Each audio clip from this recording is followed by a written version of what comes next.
Shalom. In this video clip I'd like to present to you guys a number of texts which I think would be very beneficial to those who read them. Most of these will be available to you in English. You can find them either in a Jewish bookstore or easily found on the internet. The first one which I'd really like to suggest is not available in English. That is Torath Emeth. This has the Shemone text of the Torah, which is considered to be the closest to that of the Torah used by Rambam, Maimonides, and the best representation of that of Ben Asher. The main difference between this and other texts not being any significant difference in the way that you would translate it to English, because there's no difference in the meaning of the words. The only difference in accuracy has to do with slight variation in pronunciation of words with the same meaning, and 10 letter differences, not word differences, which is of the same type of variations that you have in different traditions of reading the Quran, l-Ovdei.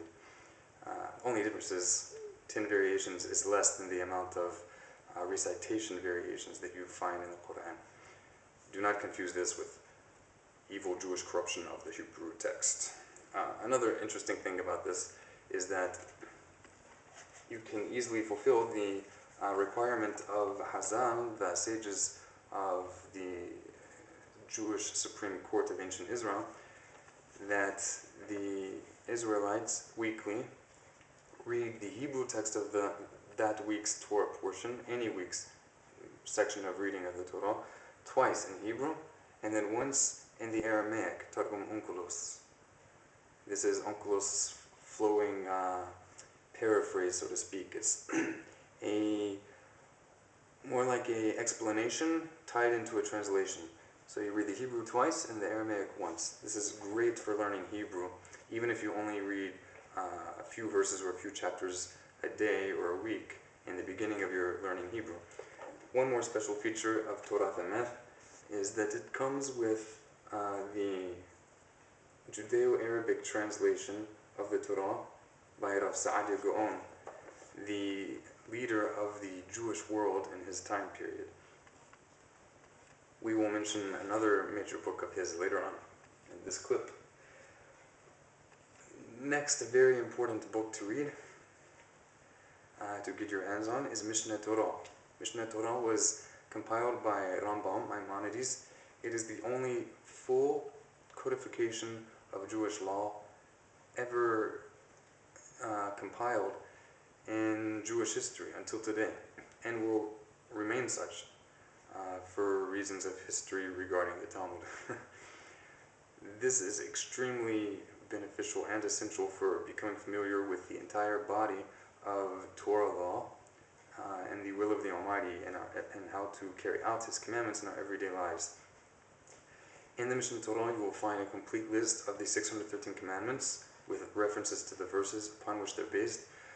But that's at the beginning of the book. But the bulk of the book is a clarification of how to implement these 613 commandments according to the clarifications made and by the Supreme Court of ancient Israel, the Bahhyah, in fulfillment of the commandment which appears throughout the Torah that we should heed their instruction with regard to disagreements and questions on how to fulfill these commandments of the Almighty. In this version you have it all in one volume in the accurate Shemone text.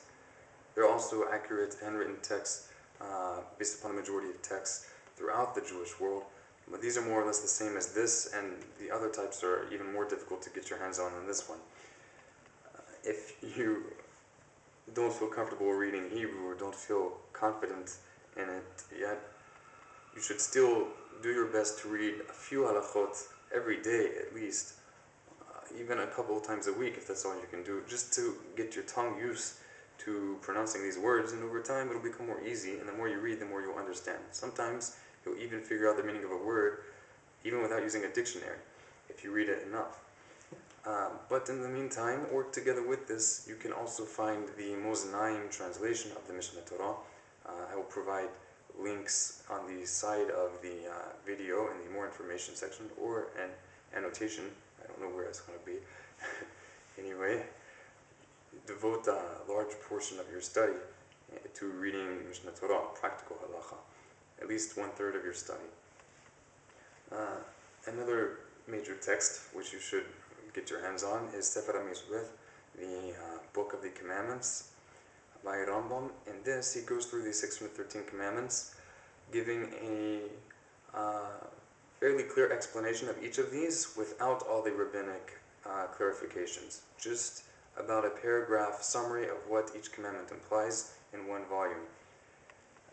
In addition to this, a great book that you need to read, especially before delving into Talmud, is Rambam's Introduction to the Talmud.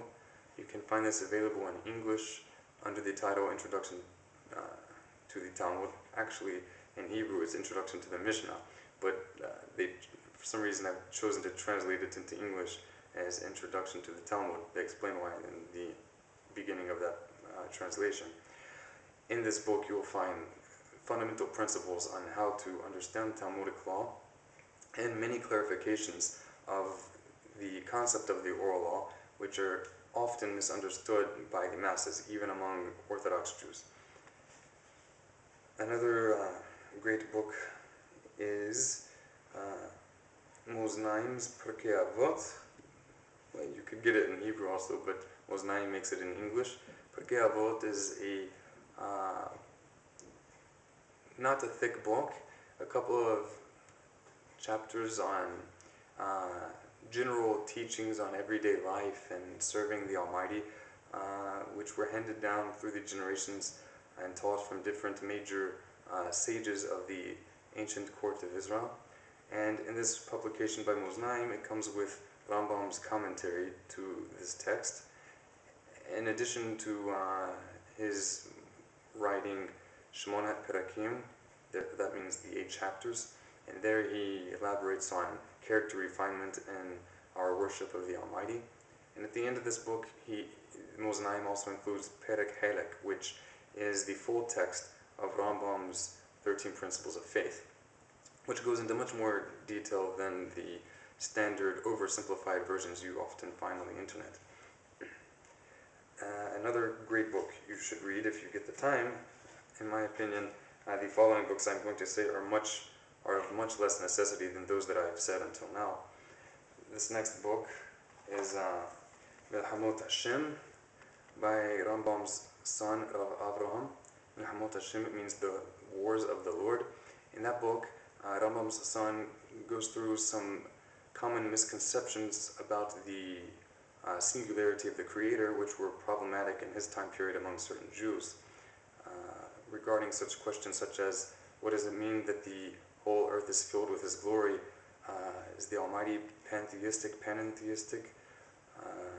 What are the essential differences between us and other forms of so-called monotheism?